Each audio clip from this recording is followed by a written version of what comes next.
гледате Дневникот на Сител. Во студиото со вас Иван Кузмановски. Добро вечер, ви благодарам што сте со нас. Ова се настаните кои го одбележаа денот. Коцевски и Тошковски не нашле докази за актуелниот министер за економија. Се уште се проверува работата на поранешните директори на пазарниот инспекторат. За пожарот во Пулс под истрага се над 50 лица и 3 фирми. 58 повредени остануваат на болничко лекување. Од утре стартува обуката на медицинскиот персонал во Кочани, Штип и Скопје за долготрајната рехабилитација. Кој колку вреди во коалицијата вреди? Дали коалицискиот ќе биде поважен од личниот рейтинг? Засилени контроли пред Великден. АХВ заплени над 1 тон небезбедно месо. Се продавале и небезбедни јајца и бои. Над 30 загинати во руски напад на Суми. Ракетите го погодиле градот, додека верниците оделе во црква. Зеленски бара жестока реакција од сојузниците. Во тема на денот, пред утрешната седница на Советот бараме одговори каков градоначалник му е потребен на Кочани и што може да се направи во период од 6 месеци. Гостин во студиото е Венко Крстевски, независен советник и кандидат за ВД градоначалник на општината Кочани. Останете со нас.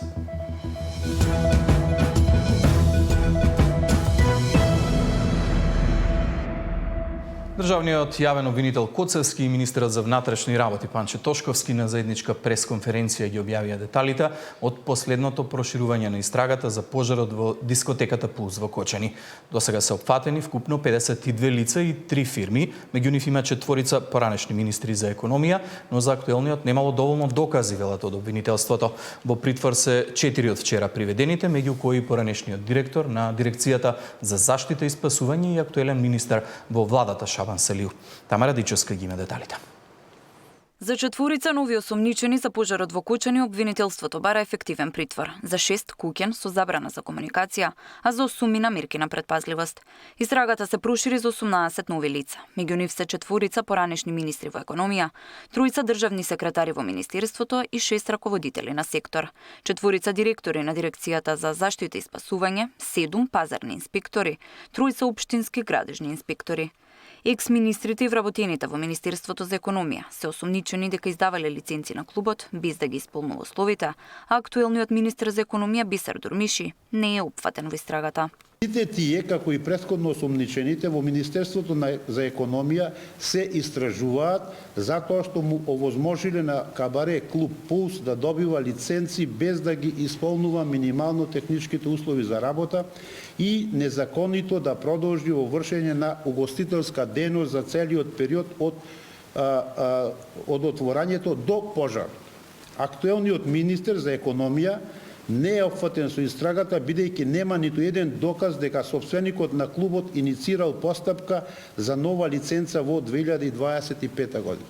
И поранишните директори на ДЗС, како и актуелниот, според обвинителството, целосно ги запоставиле надлежностите и не спровеле инспекцијски надзори не само во дискотеката Пулс, туку и во сите угостителски објекти во државата, со што го ставиле во опасност животот на граѓаните. 7 инспектори на државниот пазарен инспекторат пак не ги спроведувале инспекцијските надзори. За поранишните директори кои се осомничени, Анета Симеска-Димовска и Гуран Трајковски, Коцевски кажа дека за нив продолжуваат проверките. Ова важи за сегашните и за министрите директор и за минатите директори, кај кои до овој момент не се утврдени пропусти врз основа на обезбедените докази кои упатуваат на основано сомнение дека сториле кривично дело. Како што кажав и во обраќањето, за 20 поранешни директори на државен пазарен инспекторат, кои од претходно се истражуваат, проверките продолжуваат, пред се поради околноста дека и нивниот мандат се врзува со период во кој клубот работел со фалсификувана лиценца. Во истрагата се осомничени вкупно 52 лица и 3 фирми, но действијата продолжуваат, вели министерот за внатрешни работи. Ќе продолжиме и понатаму да работиме. За секој еден за кој што ќе биде утврдено било каква причинско-последична врска со предметниот кривично правен настан, каде што загина 61 млад човек, ќе биде превземено соодветно действие во рамки на законските надлежности кои што се дадени како на Министерството за внатрешни работи, така и на јавното обвинителство. Слични случаи на пожари од пиротехника кои резултираа со голем број на жртви, а од кои биле црпени искуства, се оние во Романија, Бразил и САД.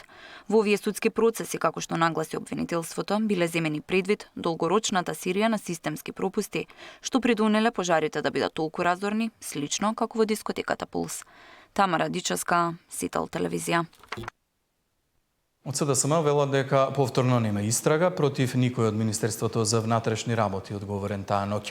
На денот на трагедијата, 16 март, актуелните функционери на ОВР Кочани, СВР Штип и Бирото за јавна безбедност, кои биле на позиции, биле одговорни за безбедноста и морале да постапуваат. Ако затаиле контролните механизми и безбедноста, како е можно ниту еден од актуелните функционери да не биде приведен и да не биде опфатен со истрагата, прашуваат од СДСМ. Дополнително, МВР е надлежно и за дозволите и контролата на употреба на пиротехника во затворен простор, што е основна причина за пожарот. Тошковски, наместо да дава политички изјави, треба да одговори како е можно да нема никаква одговорност од актуелните полициски функционери кои биле на позиции тој ден. СДСМ инсистира на неселективна правда за Кочани. Никој не смее да биде заштитен, истрагата не смее да продолжи да се води селективно, насочена само кон минатото, велат од Социјалдемократскиот сојуз. Од ДУИ бараат независна истрага, без партиски влијанија и обвинуваат за обид за предизвикување на меѓуетнички тензии. Во моментов, Мицковски со неосновано апсење на албанци се обидува да предизвика меѓуетнички тензии како параван за неуспесите на владата и како алатка за предизвикување етнички раздор. ДУИ најостро ги осудува неодамнешните апсења на поединци кои немаат врска со трагедијата како средство за оттргнување на вниманието од вистинските виновници. Овие постапки без докази, покренати од институциите на Мицковски, служат за насочено таргетирање на поединци за политички цели, порачуваат во реакцијата од Демократската унија за интеграција. На болничко лекување во моментов се 58 од повредените во дискотеката Пулс во Кочани, од нив 48 се надвор од државата.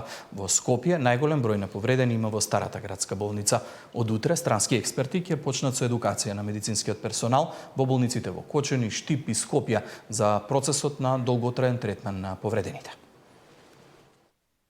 Стабилна е здравствената состојба на четворицата пациенти повредени во пожарот во клубот во Кочани, кои се на лекување во клиниката за хируршки болести Свети Наум Охридски.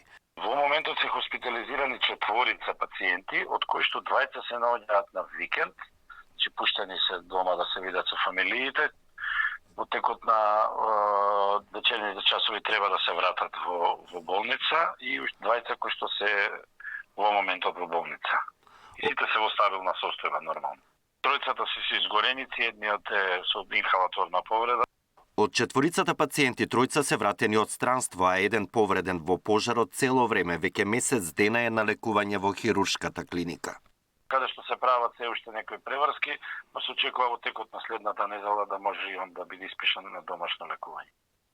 Покрај пациентите кои се во клиниката за хируршки болести во македонските болници, викендот останаа хоспитализирани уште 6 повредени, тројца на пластична, еден во ГОП 8 септември, двајца во Аџибадем Систина.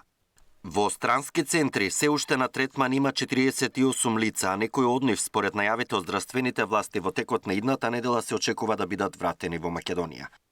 Наредните денови во земјава ќе почнат и обуките на здравствени работници од Скопје, Штип и Кочани, кои ќе бидат едуцирани од британски експерти за подолготрајниот процес на опоравување на дел од повредените во големата трагедија во Кочани. Александар Динев, Сител телевизија. Во тема на денот, како што најави, вечерва разговарам со Венко Крстевски, независен советник и кандидат за ВД градоначалник на Кочани. Крстевски, добро вечер. Добро вечер, ви благодарам на поканата и голем поздрав до вашите гледачи. Крстевски, за утре е најавена седницата на Советот на општина Кочани, на која што треба да биде избран ВД градоначалник, тој кој што ќе го замени до изборите Папазов, кој што во моментов е во притвор и си поднесе оставка. Вие сте единствениот кој што до сега имаше храброст да излезе јавно и уште во петокот да најави кандидатура за ВД градоначалник. Зошто? Точно. Гледајќи со каква агонија се соочуваат институциите на градот, како општината, така и комуналното јавно предпријатие, сметав дека е неозбилно толку да се развлекува процесот. За жал, се уште немаше официјален кандидат и затоа моментално јас сум единствен официјален кандидат за утрешната седница за избор на ВД градоначалник и повторувам, немам никакви стравови, туку баш напротив, осеќам генерацијска потреба за да се нафатам таа функција да ја обалувам најдобро колку што можам за следните 6 месеци. Сега гледам сликата на советници во општината Кочани. По бројот на жители, општини до 40.000 имаат 19 советници. Реално гледано имате големи шанси да добиете поддршката од вашите колеги за да застанете на чело на општината Кочани во следните 6 месеци. Меѓутоа, имате ли разговарано со нив лично, што велат вашите колеги кои што се дел од политичките партии, затоа што вие сте единствениот независен во Советот на општина Кочани? Јас сум 100% сигурен дека доколку советниците гласат по сопствено обидување, дека утре јас ќе бидам градоначалник на општина Кочани. Мене може да ме спречи само евентуално некоја партиска директива, која се надевам дека нема да биде во случајот на утрешната седница, бидејќи јас како советник имам и најголем број на гласови од советниците, втор мандат сум советник, имам доста искуство во оваа работа и народот многу добро ме знае, знаат и самите советници дека имам огромна поддршка во овој процес да бидам ВД градоначалник и сметам дека ова е историска шанса не само за Кочани, туку и за државата да покажеме поинакво ниво на политичка култура и да пробаме да наметнеме некои позитивни процеси во државата. Тој што утре ќе биде избран за ВД градоначалник на општината Кочани, има временски период од околу 6 месеци да раководи со општината. Може ли нешто да се направи за 6 месеци или што би направил Венко Крстевски ако ја доби Апсолутно да, 6 месеци, но меѓутоа имајте предвид дека вие се клучните 6 месеци за општина Кочани. Ама и многу малку да се врати до вербата дека системот во Кочани функционира. Најбитно од се е прво да ги смениме тие навики кои што ги имавме претходно. А тие навики се партизација на институциите. Ние за жал имаме нефункционална општина и нефункционално комунално предпријатие. Моментално оставка си даде и 6-тиот назначен директор. Тоа е како плод на лошите политики од владеачката гарнитура во градот до сега. Затоа јас како градоначалник прво нешто што ќе направам за комуналното јавно предпријатие Водовод, ќе распишам јавен конкурс за директор на истото и прв пат во историјата на Кочани нема да биде предуслов партиска припадност, туку ќе може да се пријават од сите партии, сите способни луѓе и заедно со комисија која што ќе се формира во рамките на предпријатието да избереме соодветна личност за директор на тоа предпријатие. Верувајте, 6 месеци е многу период за да успееме да го дигнеме градот од оваа апатија агонија која што се наоѓа. Јас сум најкредибилен представник на младите во Советот. Младите се тие кои што имаат потреба и шанса за да го сменат ова што се случува во Кочани. Нивна е оваа генерацијска одговорност. Ако претходните генерации не имаат условно кажано пуштено низ вода, ние сега не смееме да чекаме и некој друг да ни ги среди работи. Туку напротив, треба да се нафанеме ние кои што сме во делот на институциите институционално, меѓутоа и сите заедно граѓани да се уклучиме во многу акции за да успееме да го издигнеме градот. Верувам дека ви е јасно дека именувањето на директор на комуналното предпријатие во Кочани во моментов не е приоритет на жителите на Кочани, на сите нас ни е многу јасно дека не се работи за такво нешто во моментов. Гледав што има Венко Крстевски како можност да му се најде како дамка. Го извади вашиот имотен лист пријавен во антикорупцијска, освен кредит од 5000 евра, ништо нема на ваше имот. На ваше име имате пријавено имот на родители, една нива, имате пријавено еден стан на вашите родители, автомобили на вашиот брат и на вашите родители. Може ли за нешто да му забележат во изминатите 8 години функционирање во Советот на општина Кочани на Венко Крстевски? Точно. Најпрви сакам да ви кажам да почнем од последното. Значи Венко Крстевски е обичен човек. Јас се залагам цел живот за политики на младите, се залагам за доброто на кочанчани, присутен сум без разлика кој да е власт на сите протести кои што се во интерес на Кочани. Народот многу добро ме знае, имам огромна поддршка од сограѓаните и тоа, мислам, го знаат сите советници. Не се согласувам со вас дека кажавте дека не е приоритет комуналното јавно предпријатие, бидејќи Кочани беше еден од најчистите градови во Македонија. Моментално Кочани е еден од најзагадените градови. Значи, јавната чистота е приоритет на сите. И јавното предпријатие е крвотокот на градот. Значи, секоја промена мора да почнува од таму. Замислете 6 директори во 3 години. Тоа е се заради таа партизација. Општински кои што во моментов се во притвор, за кои што се води истрага, кои што еве гледаме дека ништо не работеле изминатите години. Точно. Како што денеска кажа државниот јавен обвинител, 13 години инспектор не влегол во дискотеката Пулс во Кочани. Еве да ви кажам јас ексклузивно за вашата телевизија која е мојата намера доколку станем градоначалник, какви активности да преземам. Најпрви, ќе договорам со средби со најуспешните градоначалници кои јас лично ги сметам во државата, а тие сигурно се најуспешни затоа што имаат позади нив сериозни инспекторски служби. Ки ги посочам со име. Тоа се Митко Јанчев, Иван Јорданов, Стефче Јакимовски и Коста Костадинов. И ќе побарам како општина Кочани, бидејќи се наоѓаме во ворена ситуација. Тие општини и сите други општини кои што се можност да ни помогнат пред се во делот со инспекторски служби, да ни дадат логистичка помош, дали со инспектори за градежни инспектори, дали со инспектори за домување, дали со комунални инспектори. Значи ние мора градот да го средиме во најбрз можен рок. Верувајте, имаме дивоградби на секој чекор, имаме потенцијални опасности на секој чекор. Може да ни се деси уште една, не дај Боже, трагедија, доколку одма не преземеме активности. Не смееме да чекаме ни ден повеќе за да ги преземеме сите тие активности кои што јас јавно ги имав најавувано претходните неколку денови, што се неопходни пред се ради безбедноста на граѓаните. Ве слушаме како зборувате во јавност, во многу медиуми за тоа како до сега се функционирало и работело во општината Кочани и што се може да биде проблем и причина за нова трагедија, катастрофа, не дај Боже да се случи такво нешто. Меѓутоа некој ќе речат, ама Венко Крстевски 8 години е во Советот на општина Кочани од 2017-та. Дали во овие 8 години наназад се сеќавате дека некој од вас, било кој од советниците, го покренал прашањето за безбедноста на граѓаните во општина Кочани? Верувате, јас доста често го покренувам тоа прашање, посебно во делот со дивоградбите. Бидејќи дивоградбите се најголема опасност. Ние имаме дивоградби во сред град. Тоа го јас борам со години. Меѓутоа, за жал, не наидувам на поддршка. Јас сум само еден од 19 советници. Иако имам најголем број на гласови, сепак сум само еден. Доколку бевме повеќе советници, апсолутно ви ветувам дека ќе се сменеа многу работи, како што сега ветувам овде пред вас и пред целата јавност, доколку добијам политичка и институционална, дека уште од првиот ден ќе се нафатам во промена на тие работи. Венко Крстевски до сега не е бил на власт, Венко Крстевски до сега нема извршувано никаква извршна функција. Јас мора да добијам право за да виде јавноста дали можам да испорачам сето тоа што го ветувам. Апсолутно ве прашувам во интерес на граѓаните и јавноста да знае за што точно се работи, за каква личност се работи.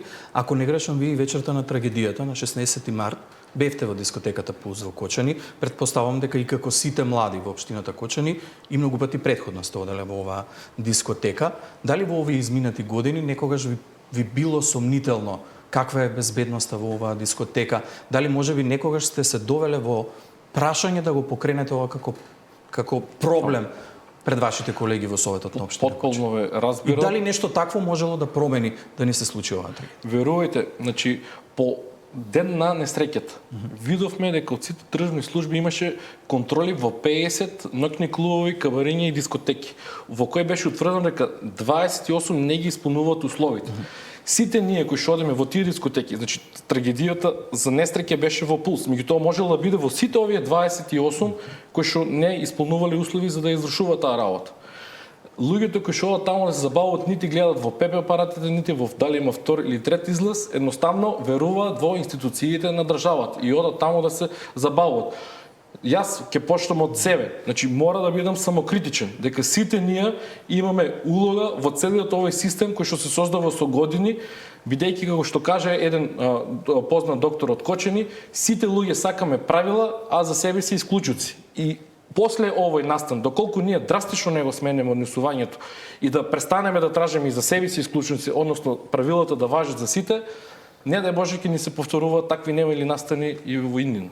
Ќе ве прашам уште еднаш, затоа што сите ние нели во јавноста реагираме, читате и вие самите и на социјални мрежи и на секаде, како сите, дури во странство се прашуваат како ова шупа, штала, не знам како се него нарекува објектот, функционирал како дискотека. Еве вие како советник сте оделе редовно, не ви било воопшто сомнително дали е безбеден објектот? Верувајте, во тој објект нема кој нема настапувано од македонската естрада. Значи, сите наши пејачи, сигурно тие подобро ги знаат условите за настап, никој нема реагирано, напротив, тие фалят таа дискотека. Значи, еве, после тој настан, гледаме дека јас алармирам за други локали кои што се опасност пред се во делот на градскиот трговски центар. Верувајте, имаме марките кои што се поилјадници, квадрати кои што се дивоградби во градот. И едноставно тоа поминува так незабележително и неказнато и сега чекаме за да се случи нешто за да почнеме да го актуализираме тоа прашање.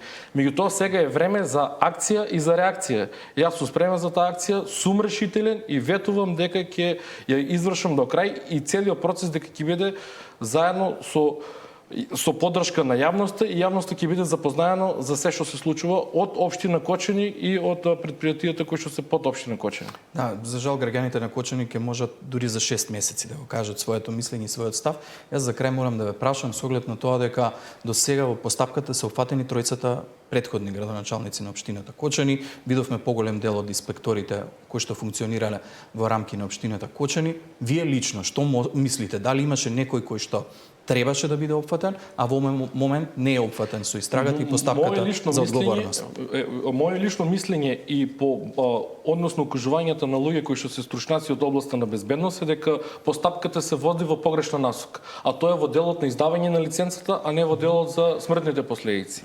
Според мене, најголема одговорност за настанот е во МВР и сметам дека обвинителство треба да го води на поинаков начин самиот настан, меѓутоа оставам на стручните лица да проценат. И исто за крај сакам да кажам дека доколку во текот на утрешниот ден по партиска директива, ќе повторам, и на владеачката партија, а пред се овде ќе посочам и опозицијата. Доколку по партиска директива, јас на утрешната седница не добиам потребен број на гласови за да станам градоначалник, за 6 месеци има избори. Нема каде да бегат, нема каде да се кријат. Ќе се видиме за 6 месеци на избори, ова ексклузивно го кажувам пред вас и вашата емисија, и тогаш народот ќе каже дали сака промени, дали сака младите да донесат некоја поинаква политичка култура или сака партизирани и ограничени и затворени институции кои што ги генерираат сите овие проблеми сите овие години. Ова значи дека за 6 месеци ќе се кандидирате за градоначалник. Да. Венко Крстевски, гостин во тема на денот, благодарам многу за гостување. Благодарам и на вас. Кој колку вреди во коалицијата вреди, дали коалицискиот ќе биде поважен од личниот рейтинг. Засилени контроли пред Великден, АХВ заплени над 1 тон небезбедно месо, се продавале и небезбедни јајца и бои.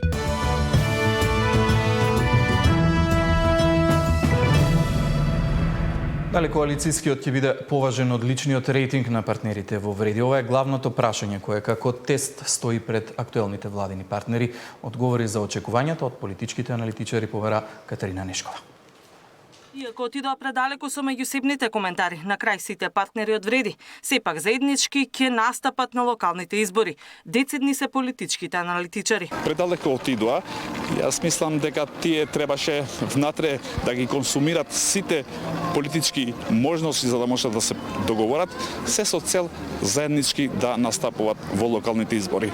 Бидејќи и да застапуваат заеднички во локалните избори, веќе тој дух што го имаше како владина коалиција, односно пандан на ДУИ, веќе кај народот се гледа како скептицизам.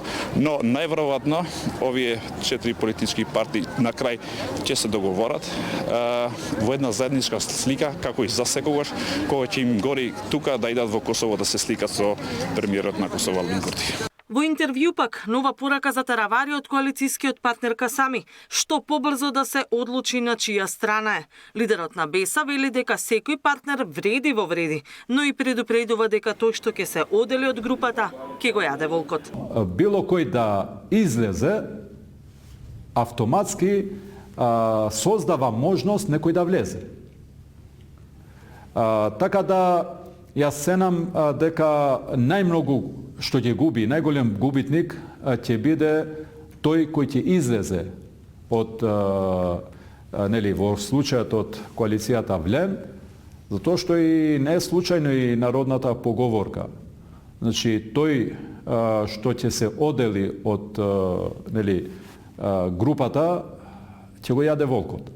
Таравари денеска не ни одговори дали дефинитивно останува во коалицијата или пак ќе ја напушти. Нема одговор од него и за тоа што му е понудено од партнерите од колачот за локални избори. Сепак по апсењето на неговиот директор на геријатрија за МИТО, како и последниот лидерски состанок од петокот, кој поминал во конструктивна атмосфера, големи се шансите Таравари да остане во вреди.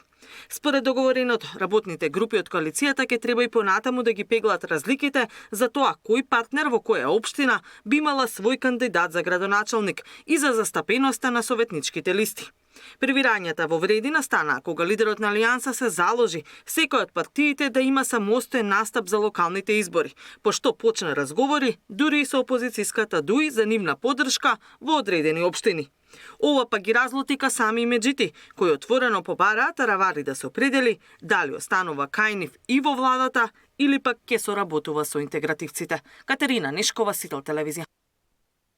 Министерот за надворешни работи Тимче Муцунски денеска и утре ќе учествува на неформалниот состанок на Советот за надворешни работи на Европската унија во Луксембург. Средбата на министри за надворешни работи на земјите членки и земјите од Западен Балкан го организира високата представничка за надворешна и безбедносна политика на Европската унија и подпредседателка на Европската комисија Каја Калас. Како што велат од МНР, во услови на се посложен геополитички контекст, состанокот има за цел во инклузивен формат да се дискутира за продлабочување на соработката меѓу Европската унија и Западен Балкан на полето на европската безбедност. Пред состанокот министерот Муцунски најави дека очекува разбирање на отстапките кои ги направи Македонија и опиплив процес на приклучување кон Европската унија. Во рамки на посетата планирано е министерот Муцунски да оствари билатерална средба со вице-премиерот и министер за надворешни работи на Луксембург, како и одвоена средба со Марта Кос, комесарка за проширување на Европската унија. Ќе бидам заедно со колегите мои од регионот, од Западниот Балкан. Ќе дискутираме за предизвиците кои што колективно ги имаме, но и за предизвикот на креирање на поверодостојна и попиплива политика на проширување. Очекуваме разбирање за огромниот број отстапки што ние како држава ги имаме направено во последните повеќе од 30 години и очекуваме разбирање дека за кредибилитетот на политиката на проширување потребно е да се најде начин како ние да ги отпочнеме пристапните преговори. Засилени контроли пред Великден. АХВ заплени над 1 тон небезбедно месо. Се продавале и небезбедни јајца и бои. Над 30 загинати во руски напад на Суми. Ракетите го погодиле градот, додека верниците оделе во црква. Зеленски бара жестока реакција од сојузниците.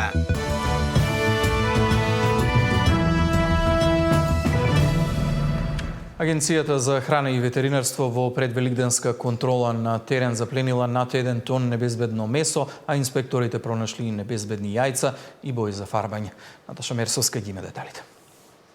Агенцијата за храна со засилени контроли пред Великден уништи 1230 килограми небезбедно месо, преработки и подготовки од месо, но јајца, бои, мед, ракија, маслиново масло и други производи. Прекршителите ги казни со 3650 евра. Во пресред на празниците, кога е зголемена поборувачката на храна, од АХВ апелираат внимателно од каде купувате. Пазарете само од регистрирани оператори на храна и читајте го рокот на употреба. Најголем дел од граѓаните сметаат дека во големите маркети се продава безбедна храна. Сепак читаат и до кога траат производите. Секогаш гледам на рокот, да. Ви се случило некојаш да купите нешто со изминат рок, па после да го... По последно време не, ама порано се случувало. Проверувам, има и секаква храна, има и со поминат рок, не безбедна. Генерално проверувам рок. Повеќе пати ми се случило да налетам на производи со изминат рок кои стојат на улиците. Ви се случило да купите нешто со изминат рок, па да го вратите? Да. Каде најчесто тоа, од маркет? Па во малите продавници. Ако купувате, внимавате на рокот, ги читате тие? И јас баш лично да ви кажам не. За производите кои се продаваат на пазарите и малите доќанчиња, граѓаните повикуваат на засилени контроли. Тука треба да се подигнат малку стандардите за контрола на тие производи. Треба да се има посебни делови кои што се продаваат тие производи, посебно млечни производи и да се води малку поголема контрола. Гледам на рокот, али квалитетот од каде е, шо е, веќе тоа е прашање. Треба сепак да се проверат роковите на производите. Ги проверувате вие? Да. Инспекторите од АХВ неделава констатирале нелегална трговија и спречиле пласирање на безбедни јајца и бои за јајца. Се чувале во несоодветни услови и со тоа се небезбедни за консумација. Засилени вонредни контроли најавија и за следната недела. Наташа Мерсовска, Сител телевизија. Мнозинството граѓани сметаат дека некој друг е одговорен за војната во Украина повеќе отколку самите Русија и Украина, покажува последното истражување на јавното мислење кое за детектор го спроведе Институтот за политички истражувања Скопје. Според мнозинството граѓани, 47,3% во досегашниот тек на војната не победува никој. 28,1% сметаат дека победува Русија, а само 4,2% мислат дека победник е Украина. Само 5,5% сметаат дека воведените санкции прават повеќе штета на Русија, додека 36,7% се убедени дека повеќе од штетата ја трпи Европа. Сепак мнозинството или 39,9% сметаат дека и двете страни трпат штети. 65% од граѓаните сметаат дека во досегашниот тек на војната Македонија доволно им помогнала на Украина, додека 10,5% сметаат дека сме можели и повеќе. Во однос на крајот на војната, со иницијативата на американскиот председател Доналд Трамп, граѓаните се оптимисти. 63,6% сметаат дека војната со помош на Трамп би можела да заврши во следните неколку месеци, за разлика од 18,5% кои не очекуваат такво нешто. Истражувањето на јавното мислење е направено преку телефонска анкета, спроведена од 1 до 4 март оваа година на репрезентативен примерок од 1050 испитаници низ целата држава. Одеднаш доаѓа повторно тоа размислување дали сторивме доволно ние, зборувам сите овие кои што сакавме да помогнеме, се ставам и јас како македонец во тоа купче, или евентуално дали беше многу подобро уште тогаш да почне таа тензија или притисок према двете завојувани страни да прекинат со конфликтот, да најдат соломонско решение кое што еве и по 3-4 години војување повторно ќе биде истото. Она што се заговара сега, барем што го слушаме како стратегија или евентуално како концепт за да се помират страните, се оди повторно на истото. Териториите си ги добија Русија, а Украина дури одредени елементи да изгуби, односно минералите може да ги изгуби ако ништо повеќе, и повторно да се најде некаква си солуција таму да има меѓународни сили да надгледуваат тој мир условен кој што ќе се востави. Мислам дека решението за тоа кој најмногу е одговорен во конфликтот веројатно ќе лежат во четвртиот столб, дека некој друг би требало да биде одговорен или е одговорен за овој конфликт. Всушност, ја разбирам грижата кај населението, кај граѓаните, кои што сметаат дека сепак некаде на друго место треба да се бара, иако опште е познато, значи, заклучокот стои дека и во 2014 и во 2022 година имаме вооружена агресија со радикална цел, се знае од каде тоа доаѓа. Ако го бараме виновникот, сосема јасно е од каде треба да се бара решението.